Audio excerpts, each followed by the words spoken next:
Good morning. Welcome to this week's IGTV. Today I'm talking about how to end the nagging and reminding with your teen because it's enough to drive you crazy and it's exhausting.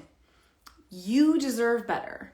Your time is more important. Your relationship with your teen is more important. And I want you to have the understanding of how to end the nagging and reminding, why it keeps happening, and specific scripts to use so that you can use your energy doing other things that you enjoy, while actually building connection with your teen instead of building resentment. If that sounds familiar, this is the place for you. All right, my name is Allie Payne. I am a certified life coach, certified relationship systems coach. I've been working specifically with parents of teens for the last 15 years to help them end the painful disconnection, emotional blow-ups, and stressful silences to build healthy relationships based on trust and respect. And one of the biggest things that parents ask me about is nagging and reminding. Why all the nagging and reminding? All right, I'm going to cover them specific steps, but here's a couple things that I want to say. First of all, thank you if you're watching on Instagram. Hit the follow. If you're watching on YouTube, hit the subscribe button. As far as refusing to go to school, check my YouTube channel. There's 2 videos there about school refusal, and it's not about behavior, it's about mental health. So I'm just going to say that. Now I'm going to go back to my topic of reminding and nagging. Literally, isn't it the most exhausting thing? The most exhausting thing that you could possibly imagine is reminding and nagging. And I'm going to tell you this for sure, that your teenager hates it too. Just a little secret for you. Your teenager hates it too.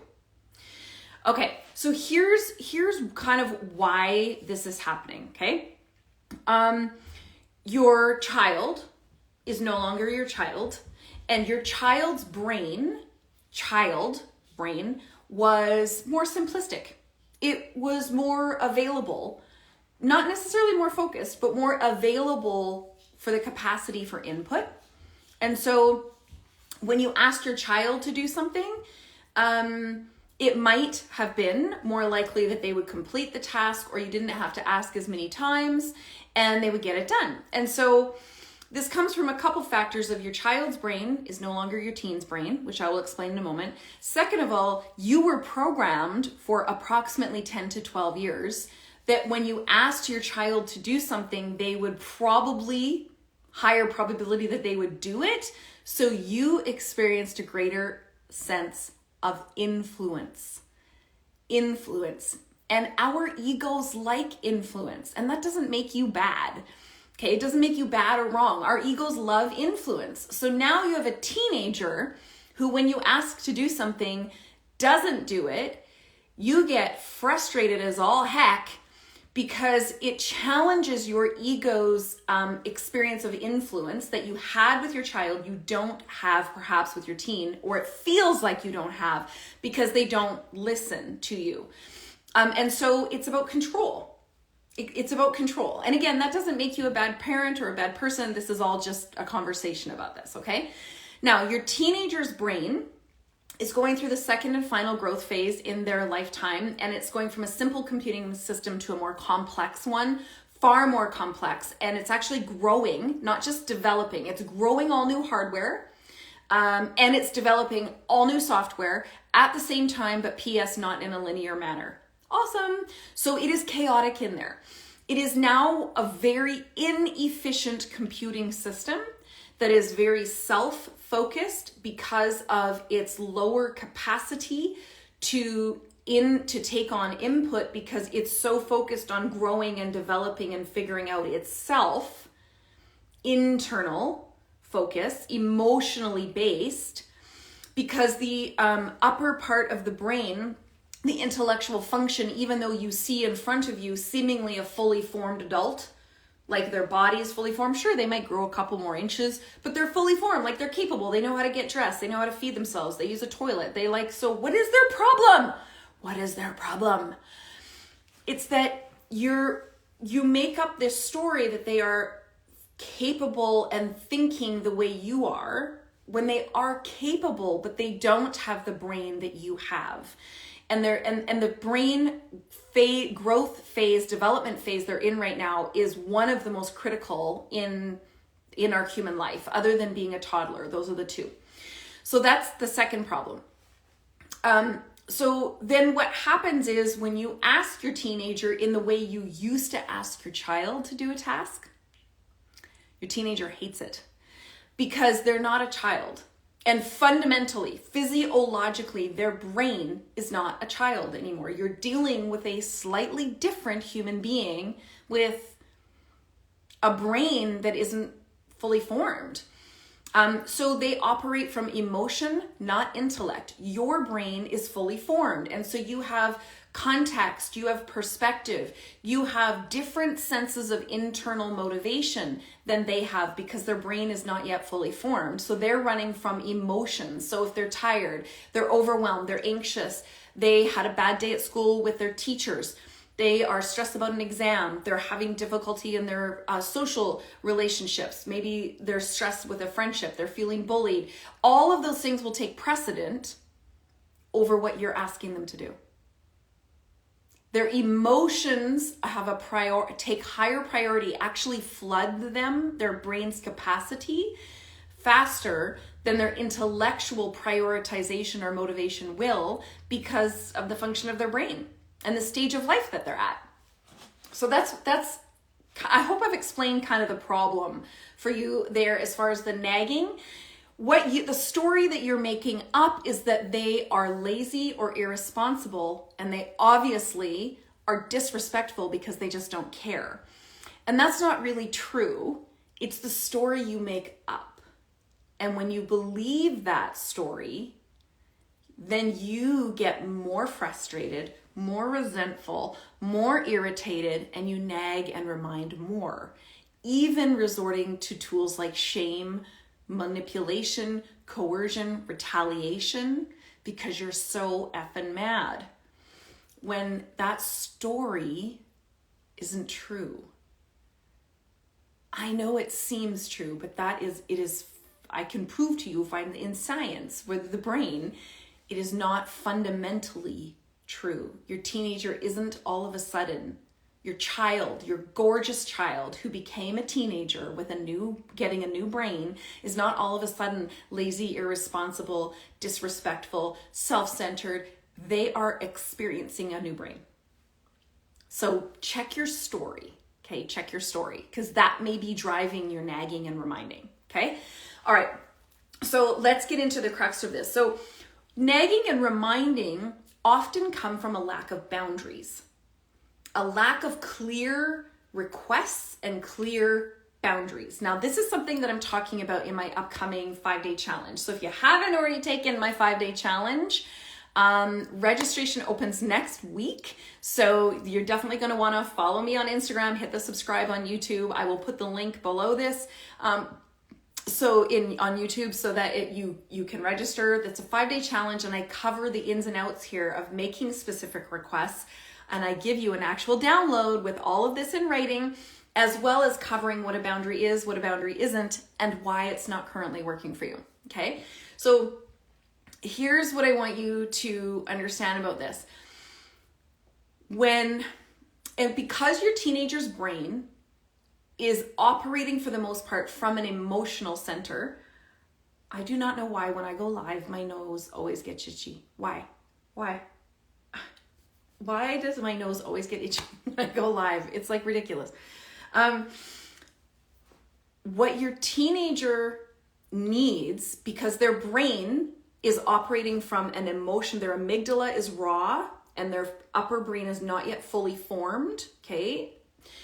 You need to meet them at that emotional place. When you meet them at a behavioral place, as in, this is the behavior I want you to do. What's your problem? Why are you not just doing this behavior? Like, are you just literally trying to piss me off and be defiant? What is your problem? You're only looking at the behavior. And that will create more reminding and nagging.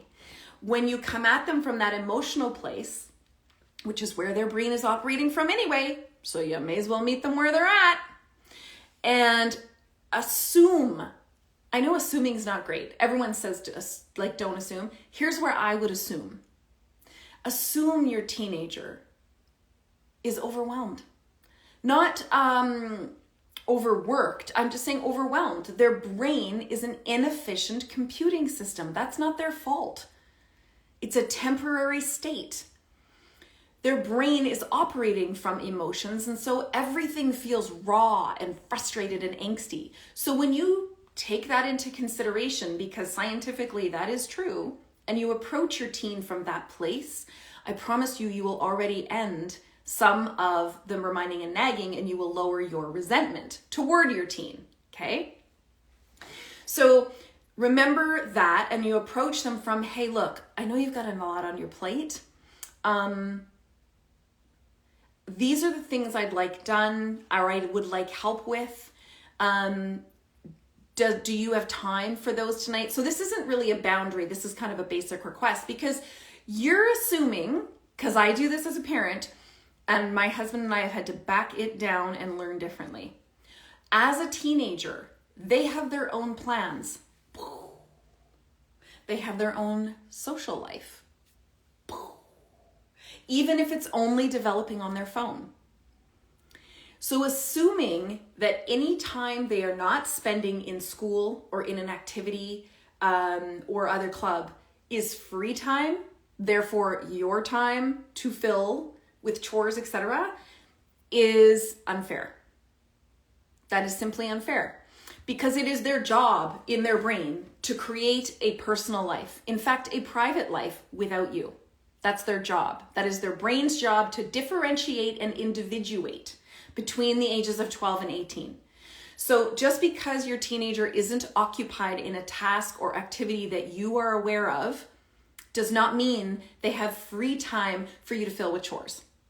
In fact, because the teenage brain is so inefficient, they need excessive amounts of downtime in order to manage and process or decompress everything that went on in their brain at a day of school, which is overwhelmed learning. They're up to their eyeballs trying to intake new information, learning, school.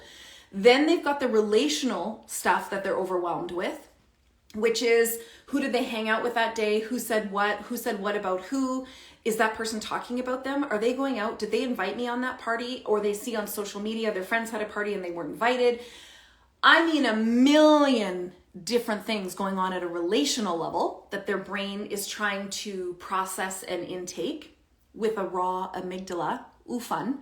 Then they have all of the internal insecurities going on of, do they have a zit on their nose? Are people talking about this? Is my hair look fine? Does this shirt look okay on me? Oh my gosh, is my pants? What about my shoes? Oh, is my shoe untied? I shouldn't bend down like that, or I stick my butt up in the air. I have to be careful, turn my butt toward the wall.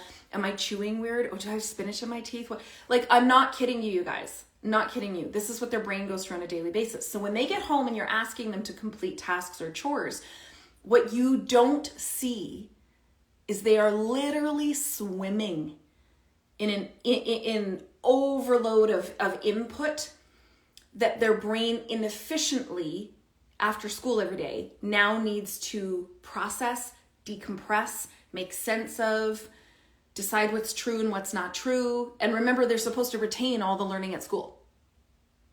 Like, it's a lot. So teen brains need a ton of downtime, an excessive amount of downtime, which is why they spend so much time alone in their rooms. That's healthy in a lot of ways. Yes, there are unhealthy ways for that, but I'm not going to get into that. So that is healthy, okay? Now, you need something done. So from a basic request perspective, okay, please don't assume that their free time is your time. Their downtime is brain processing, brain growth time, okay? So their capacity is low. It's lower. Now, here's what goes on. You make a basic request. Now, here's what a basic request sounds like. Because remember, they are an individual person. They are not your automaton. They're not your chore person. And my teens have told me this all the time. Is saying to them, hey, these are the few things that I would like help with today. Not I want you to do. How would you feel if someone came to you and said that? Treat your teen the way you would like to be spoken to, with respect, okay? These are some things that I would like help with tonight. Do you have time? Because you do not know their homework load. You don't know, maybe they had a FaceTime booked with a group of friends or a gaming night time booked, and social connection is so important for teenagers. Sure, they don't need to be on their phone 24/7. I get that. But you really want to make sure that you're respecting that you don't know what they have that night. You don't know that. Yes, you can absolutely have regular chores, absolutely, for sure. But you and I did not have technology. So it is inherently different because we did not have a constant 24/7 connection device that ate up even more of our lack of capacity as a teen, that added significantly more stress to our lives because it's also a 24/7 comparison device, and most of the time I don't come out on top. So I am questioning everything about what I say, what I do, how I look. I am now trying to interpret relationships based on the 3% of nonverbal communication simply by words, snap, texting, in which my brain cannot effectively interpret the relationship just based on words. So the misinterpretation feeds my anxiety because I can't possibly know what you mean or how you said what you said. So the stress level alone that technology has brought into kids' lives, they have not only access to the world, but the world has access to them. They are so stressed about the war in Ukraine. They're so stressed about what the economy is doing because they're fed it all day. You and I didn't have the stress of the news because we thought the news was boring. So our parents watched the news. We didn't watch the news. We saw headlines on papers, maybe if you brought the paper in for the day for your parents. We didn't have it shoved in our face all day, every day, and worry about our world at the level that they do. So yes, your teenager can still be expected to do chores, but it is not the same for us. The world was a simpler time back then than it was for kids now. Kids also see that their phone is a device that they have to respond to all the time right now. They do not have or are not learning emotional boundaries where they can turn notifications off or turn their phone off. And I will get back to you when I have time. So they feel this constant anxiety of needing to respond to people all the time, or they'll be a bad friend. They'll be extricated from their social network. They'll be removed from chat groups. So the fear of social disconnection, if they, God forbid, have a boundary, is critical for them.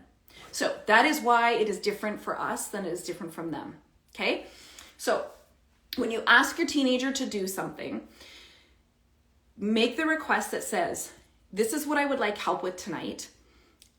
What does your schedule look like? Now, you have to remember teenagers don't plan. They don't plan anything. Like they literally run with it in the moment. It all unfolds organically. So if they can say, well, I don't know. They're saying I don't know because they don't know. So you say, okay, this is I would like, this is if it's not a regular, you'll have to re-tag her, Sandra, because unfortunately the comments in the live don't get posted when I post it to my feed. So when I post this to my feed, just re-tag her and then or him, then they can watch it. But thank you for that. I will say the live. This live will be on my Instagram profile immediately after I finish this, and it will also be on YouTube, okay? I'm here every week talking about parenting teens. So when you make a request, this is outside of a regular agreed upon chore, okay? So when you make the request, this is what I would like help with. This is what be specific. It might take 10 or 15 minutes of your time. I just need you to wash. I'd like if you could help wash these few extra dishes and then just leave them in to dry. I just would like them washed. Does that work for you? Be respectful, okay? Be respectful. Don't command. Your teenager may have a developing brain. They're not stupid. And if there's one thing they hate, it's assuming that you know their schedule or what's everything that's on their plate, because you don't. You also do not know when they are treated like a child, you will get an instant one of these. You pick, okay? You need to treat them like a thinking adult. Wait for it. A thinking adult with a developing brain, because that's what's happening in their skull, okay? So don't treat them like they're a child. Don't assume you know everything about them, and don't when you remind and nag, what it says to your teen is, I don't trust you. You are not trustworthy. You're lazy. You're irresponsible. And so this is scientifically proven, the more that you remind and nag, the more defiance and less action you will get. I maybe should have said that 27 minutes ago. The more you remind and nag, scientifically proven, it was a study done in 1960s, that when leaders constantly reminded and nagged people to get activities or behaviors, tasks completed, and assumed they were lazy, irresponsible, and needed constant motivation and cajoling, they did less. Every time they dug in their heels and did less. Okay, so I have science behind this. He's on my side. So when you make a basic request, you're being respectful, you're asking them in a way that you would like to be asked, and then you're making it really specific and clear. Like, what's the time frame you're looking for? What's the actual task that you're asking to be done? Okay. And then you're saying, they're like, you know what? No, I can't. And they're like, okay, whatever. That's probably what you'll get, right? Like, let's be realistic. And you could say, this is, I'd really like this tonight. Is that possible? Now, you might need to negotiate a little bit about what time it gets done. They're like, well, I was going to do homework then, or I was going to like gaming with my friends then. You could be like, okay, is there another time that you could do it tonight? So show that you're willing to negotiate rather than command. Command and control, also scientifically proven, does not build influence or connection. You will get more defiance and disrespect. Whereas when you are respectful and make basic requests that are clear and specific, and you are willing to negotiate by respecting that they are also a complete and human individual who has a life of their own, you're likely to get more respect. So house rules are a little bit different. I'll get to that in 1 second.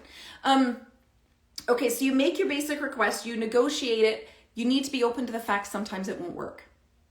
So this isn't a boundary. This is just a basic request. Sometimes they might say, oh, I already made plans and I'm going to play basketball with my friends tonight. Of course they don't tell you in advance. I'm going to say again, teenagers make plans on the seat of their pants. They fly by night. It's very organic. It's all unfolding in the moment. So they didn't know in advance. So if you're like, oh shoot, okay, I didn't know that.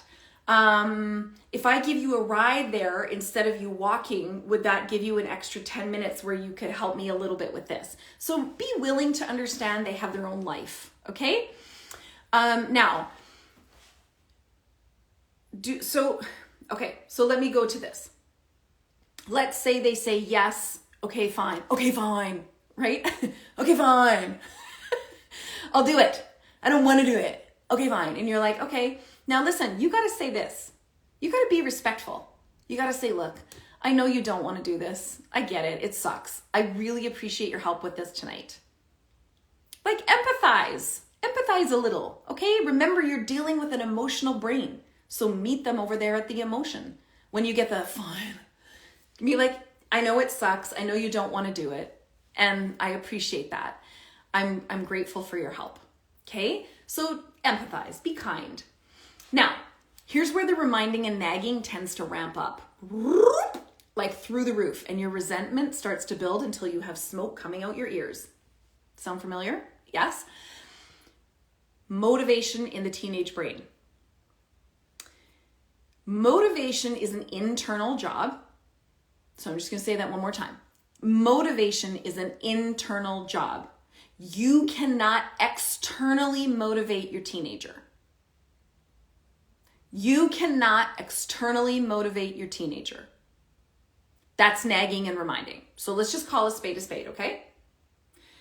And as I said, scientifically, nagging and reminding will get you less and less activity, results, behavior. Okay? So, motivation in the teenage brain, it's called the Yerkes-Dodson principle, and it is about the level of activation, of stimulus and activation required in the brain to move into action.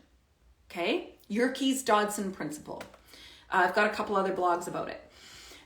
So the level of stimulus to move into action in the teenage brain takes much longer. I'm sorry, it is not much higher. I should not have said that. It takes much longer to build, to move into action. So if you look at the Yerkes-Dodson principle, the science behind this in the brain, an adult female brain moves, the arc of this appropriate amount of positive stimulus to move into action is fast. Then the male brain is a little bit behind that. Then further down the chart on the speed, we're going slower now, is a teenage female brain. And unfortunately, the last on the scale is a teenage male brain. And if you move into neurodiversity like ADHD, you're way over at this end of the scale.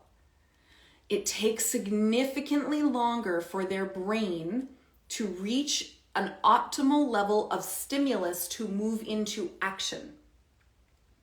So here's what I'm saying. Something that's a priority on your time is not a priority on theirs. Period. Something that is a priority on your time is not a priority on theirs. When you feel is a good time to get the chore done is not when they feel is a good time to get the chore done. When you, in your developed brain, receive the stimulus in your brain to move into action is not when they will get the same level of stimulus to move into action in their brain. It's science. This is not about shaming or condemning, okay? So let's say you make the agreement, you'd like this done around 7 o'clock, and remember the teenage brain, in fact, most adult brains, are not great at creating external cues. Why? Because social media and gaming are intended to be like Vegas with no cues whatsoever and intended to suck them in. That also does not mean your teenager's lacking intelligence, is lazy, or irresponsible. It means that the phone or gaming they're on is working in the way that it was intended to. So external timers we use in our house, which create a trigger or a cue for the brain. We set timers outside of the phone, because if you're on your phone and you set a timer, how many times does the timer go off and you're like, well, nope. Because your brain is sucked into what it's in social media or gaming or whatever, right? So an external timer works to trigger the brain to go, oh, okay, it's 6:45 or it's 6:30. I should probably get up and go do that. So you need an external trigger, okay? It could be you, but I wouldn't recommend it because it puts you back in the position of nagging and reminding. Okay. Now it is likely if you wanted it done by 7 o'clock, your teenager will come and start the activity at 7 o'clock. If they're reminded by an external trigger, because their brain it's not a priority to them. It's a priority to you. It's not a priority to them. So their brain doesn't have the automatic level of stimulus building towards 7 o'clock because it's not a priority for them. So then you've got to have an external trigger or cue for their brain to start to acknowledge a level of stimulus building to move into action to do the activity, okay? So this takes a lot of patience and training, working with a developing brain, okay? Not an unintelligent brain, a developing brain. Now, you can ask them to do that, and then when they do it, even if they do it last minute, you say to them, thank you for doing this. I know it wasn't a priority for you. I appreciate it. Always, always, always say thank you, but not just thank you. Do not do that, because what your teenager hears is screw you. I only did it because you made me do it. I didn't have a choice. You still don't trust me and you still don't think anything of me. That's what they hear when you do the thank you. Because what you're saying is, underneath all that, you're like, well, you little so-and-so, unselfish, ungrateful, selfish so-and-so, if you would have just looked around and raised your eyes a little away from your phone, you would have seen I needed this and blah, blah, blah. Just stop. Okay, just stop it. Be authentic. Oh, God, my nose. And just say to them, thanks for doing that. I know it wasn't a priority for you. I know you had other things planned. I really appreciate it. Just acknowledge it, okay? Now, that is a basic request. And if you're in my 5-day challenge, I will be giving you the exact scripts for this. My 5-day challenge, the registration opens on Monday, and I will put the link below this on YouTube so you can get on the wait list and be notified. Now let's talk about a boundary. Boundaries are like basic household chores, okay? So basic household chores, but we call these contributions. Okay, so the way I approached our kids is we win as a team and we lose as a team. We're all playing different roles on the team based on our age, our capacity, our skill level. We're all playing different roles. But if any one of us doesn't do our contribution to the team, then we all lose out because we can't have the experience that we want in our house or in our family. So if I decide to just not grocery shop, which I hate doing, and shockingly enough, my kids didn't know I hated doing it. I hate grocery shopping, but I do it because I want to have healthy food in the fridge so I eat better and I can have fast, healthy food. And my kids benefit because they had food to make lunches or, whatever. So this is about framing this relative to contribution, okay? Not chores or extra work. This is contribution. And is it stuff we all like to do? No. But this is shocking because if you don't normalize this, your kids think you love doing the part you do. Literally. I joke you not. Okay? Kids think you love doing. I'm like, I hate cooking dinner for you guys. I don't like the food you like. I'm gluten-free. I can't eat what you eat. So I cook my own dinner. But I don't like eating what you eat. But I do it because that's part of, not every night, when they were younger maybe, but I do it as part of my contribution. So what your contribution is, laundry. Be careful of the cleaning your room expectations. Because when you don't understand a boundary over an expectation, you are overlaying what you value and what you prioritize onto your teen and expecting them to prioritize and value what you value and behave as if that's true, which it's not true. And that's unfair. And I guarantee you that will build more resentment.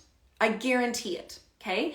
So an expectation is not going to work because you are building resentment, projecting how you want to feel, influence, order, cleanliness, whatever, how you want to feel on your teen, and then sitting back, boiling in a simmering pot, waiting for them to act in that way. That's an expectation. You own your experience. So if you want to get rid of nagging and reminding, own your own experience. If your teenager doesn't do what you ask them to do, then don't do it.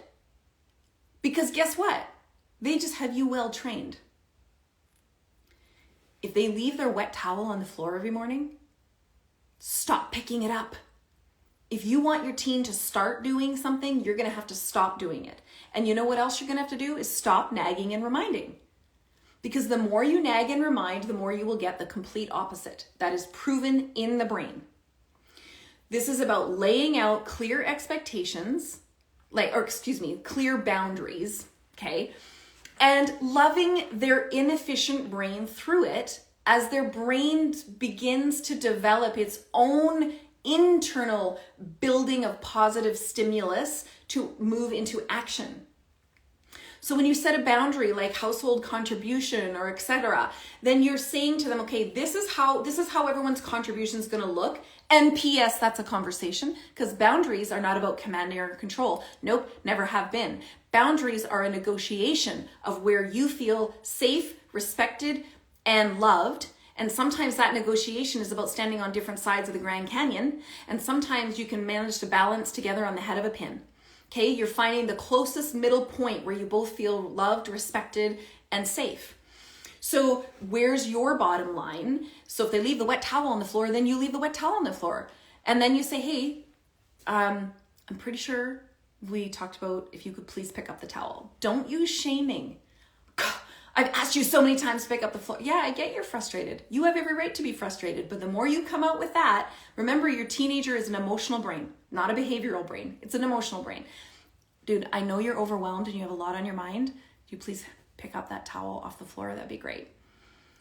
Remember and meet their brain where it's at. Stop pretending their brain is a completely formed adult brain. It's not.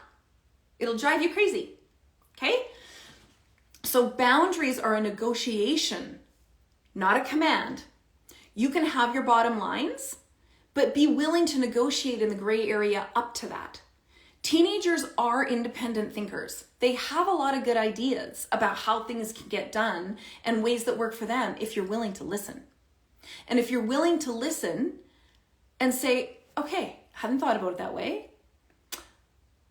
Yes, I can work within that. Okay, thank you. You instantly build trust and you build respect because they feel valued for their knowledge. They feel heard in what works for them and what feels trusting and respecting for them.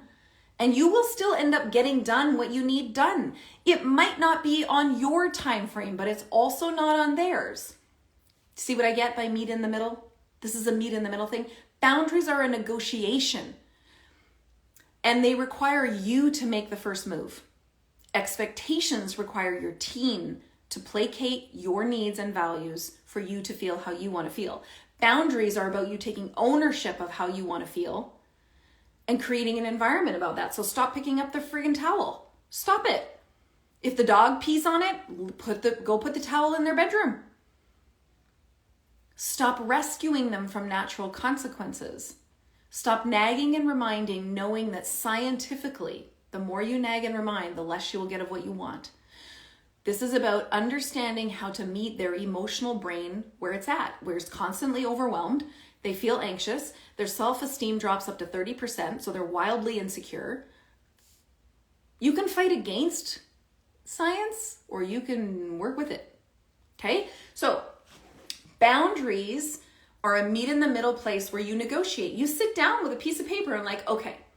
Now, here's the other thing about boundaries. Here's what I would say is that as a parent, it is your job to raise the best roommate ever. I don't care if they ever have a partner or have kids or whatever, but your job is to raise the best roommate ever that everyone wants to live with. And in the process, you say to them, it is my job as your parent to teach you basic life skills so that when you move out and you have a place of your own, you know how to take care of yourself, at least at a basic level. And then you have to also transition from child thinking to teen thinking, not only for yourself, but for them. Because they want you to do everything for them. Of course they do. Wouldn't you? I would. So you got to be patient with that and say, look, I know when you were younger, it made sense for me to do all this stuff for you. And now that you're older and you're more capable, it's time for you to take some of this on. And start with one little step at a time. Start with little bits, okay? So you're helping their brain to transition from, okay, look, you want me to treat you like a capable, independent thinking, developing adult. So that means I'm not going to pick up after you and do everything for you or cater to you maybe like I did when you were a child. So it's a double-edged sword for them. And that sucks because they only want one end of the sword, which most of us do because we're human. Okay? So you got to explain this to them when you're building boundaries. Now, are they going to do it the first time? No. Are they going to do it right the 10th time? No. Why? Because their brain is a quagmire of chaos and it is sorting itself out. So even with boundaries, you're going to need to restate the boundary, but do it in a compassionate way that meets their emotional, overwhelmed brain that says, hey, look, I think we talked about the wet towel on the floor. Do you want to go and grab that, please? Just say little bits. Not, I talked to you about it yesterday. We went over this every time. What's your problem? No. You want to go grab that towel off the floor, please? And that's it. And if they give you stink, you're like, I know, you have a lot going on. This is just another thing on your plate. I know. My job is to help you become a successful, independent adult and the best roommate in the world. So I'm going to be, if you please pick up that towel before you go to the next thing. Or if, let's say, you're heading out to activity, it's like, look, I am ready with the keys, but we are not leaving till you go pick up that towel, please. And they'll be like, fine. And that's it. You let them be frustrated about it. They're learning. They're not going to get it right the 10th time. You know why? Because their brain, Yerkes, Dodson principle, still has not yet internalized the habit. You're not perfect about your habits, are you? Even the 1000th time, you're not perfect about your habits. I'm willing to bet. Neither are they. So you be patient and compassionate as they develop these new habits and build their own level of positive stimulus, which leads them toward action. And that doesn't solidify until later. And even then, it is a personality style difference. Some people are like A-type personalities, on it right now. They got to get stuff done. Other people are less formal and they don't care about their environment as much. And that doesn't make them less than human beings, worth less intelligence. No, it makes them less formal personality styles. Some people have to have everything in order. That's a very formal personality. Some people don't care. That's not a moral judgment. So can we just move away from that, please? Please. When your teenager gets it right, affirm. Thank you for doing that. I'm really proud of you. I know you already got a lot in your mind. Building new habits is hard. You're doing a great job. Please don't look for perfection. They're not going to care about it the way you care about it. They're not going to do it the way that you do it. Let it go. That's an issue. If you look at me and you're like, but Allie, if they don't do it, I can't have my house looking like a disaster. I can't have, that's an issue. Your own fear and about what if your house looks like a disaster, that's your work. That's not their work. That's your work. They are not responsible for your insecurities. They are not responsible for your fears of how you were parented and how perhaps you were punished if things weren't absolutely, completely OCD clean and tidy. Your teenager is not responsible for that. You are simply helping them to build healthy habits, and it will never work with reminding and nagging. So this is about remembering they're building new habits. They're becoming an independent person, and that doesn't happen overnight. And so let go of perfection. Okay? When they fall off the wagon, you just go back to lovingly, hey, look, do you want to go grab your towel off the floor, please? And they're like, oh, yes. And you're like, I know. It's okay to forget. It's okay to forget. It's fine. I forget sometimes too. You know, this is about backing up the bus a little and expecting their brain to be perfect at something you're trying to teach them the first time when you are not perfect at new habits the first time. Okay? Now, what if they don't do it? If you've been asking this whole time, yeah, but what if they don't do it? What if they don't do it? Consequences are critical, and I go over this in more detail in my 5-day challenge. If you are looking to consequence first, then you are focused on controlling behavior, which will not ever get you where you want to go. I'm sorry, even if that's what you were taught by your parents and that is the way you were parented. Scientifically proven. It will not. That is short-term behavior change for the purpose of control to abate your own fears and insecurities. Connect before you correct. Simple conversations, compassion, get curious. Hey, look, we talked about you taking out the garbage the other morning and building this habit. Help me to understand what got in the way. Do you need different reminders? Would doing it a different time of day be more helpful? What do you need from me? They're building new habits. They're learning new things in an already overwhelmed, inefficient brain. So if you go straight to consequence, I promise you none of this will work. Connect before you correct. A lot of things just simply need a curious and compassionate conversation, and they don't require a consequence. Because maybe what you don't know is they had a really rough day at school.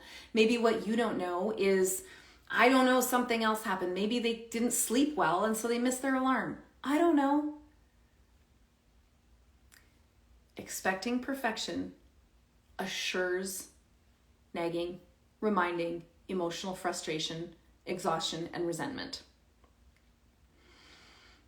School is a different thing. School, a refusal and avoidance is a totally different thing. That is a mental health issue. I 100% promise you. I have 2 videos on my YouTube channel that I recently posted about school. Please go watch those.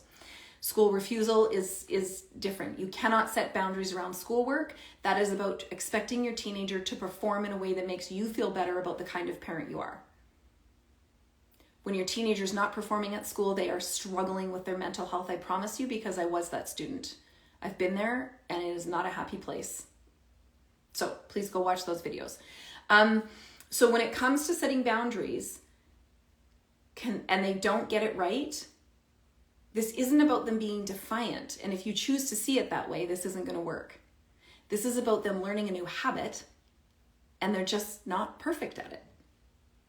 And yes, it will take them longer to learn a new habit in a chaotic, inefficient teenage brain than it might take you to learn a new habit, because it's also your priority and your idea. It's not their priority and not their idea. So you're also fighting against the Yerkes-Dodson principle of the stimulus moving toward action. If this is still frustrating for you, I promise you I can help you. My upcoming 5-day challenge starts in a week or so. I will post the link on YouTube. It starts June 13th. Registration opens June 6th. I run this program 4 times a year, so you're going to want to be in it. It's 5 days of content, and one of the biggest points of this is about communication, stopping the negative patterns, ending the reminding and nagging, building effective boundaries, and opening conversation with your teenager. So if this sounds like something you're struggling with, it's $15 for 5 days. It's a $1,250 value. 5 days of coaching with me, downloads, everything that you need, and live content, but you have access to the content for 30 days, 30 full days, okay? So it's in a private Facebook group. I will put the link and all of the information there. If you have any questions, please post them below.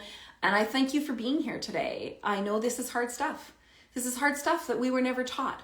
We are parenting likely the way that you were parented. And thankfully, not because your parents are bad people, science has now proven in relationship studies, relationship work, and in how our brains operate, we have better tools to get what we want, but a lot of them are counterintuitive to the way we were taught. And that's why this feels so awkward and hard, and that's okay. I know you're a great parent. I know you're a caring, courageous parent because you're here and you're watching this. So thank you for being here. Leave your comments and questions below. I look forward to seeing you in my upcoming 5-day challenge starting June 13th. And I will see you next week here at 11 a.m. Pacific time on Instagram, or I will post this over on YouTube. I'm also on TikTok Wednesdays at 2 p.m. Pacific, talking all about parenting teens. Again, my name is Allie Payne. Thank you so much, everybody, for being here. Have a great week.